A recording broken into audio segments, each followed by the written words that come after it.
آج ہم سب مہنگائی کے ڈر سے پریشان ہیں، لیکن آج سے صدیوں پہلے ایک اللہ والے نے اس کا ایسا علاج بتایا جو آپ کے رونگٹے کھڑے کر دے گا۔ ایک دن حضرت بہلول دانا رحمت اللہ علیہ دنیا سے بے پرواہ ایک قبر کے سرانے بیٹھے تھے۔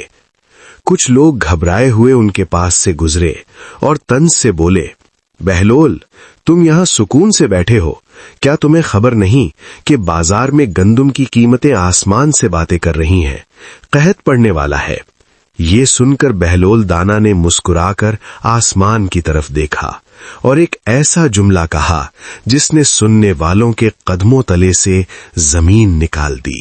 انہوں نے فرمایا، اللہ کی قسم جس نے ان 7 آسمانوں اور زمین کو پیدا کیا ہے، اگر گندم کا ایک دانہ 1 درہم کا بھی ہو جائے نا، تب بھی مجھے رتی برابر پرواہ نہیں۔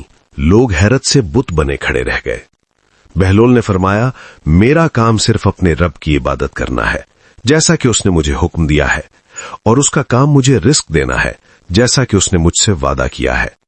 جب وہ اپنا وعدہ نہیں توڑتا تو میں کیوں گھبراؤں؟ ہم انسان بازار کے ریٹ دیکھ کر گھبرا جاتے ہیں، لیکن یہ بھول جاتے ہیں کہ ہمارا رزق دکانوں سے نہیں، عرش اعظم سے اترتا ہے۔ یاد رکھیں، حالات کتنے ہی سخت کیوں نہ ہوں، خالق کائنات کبھی کسی پیٹ کو بھوکا نہیں سلاتا۔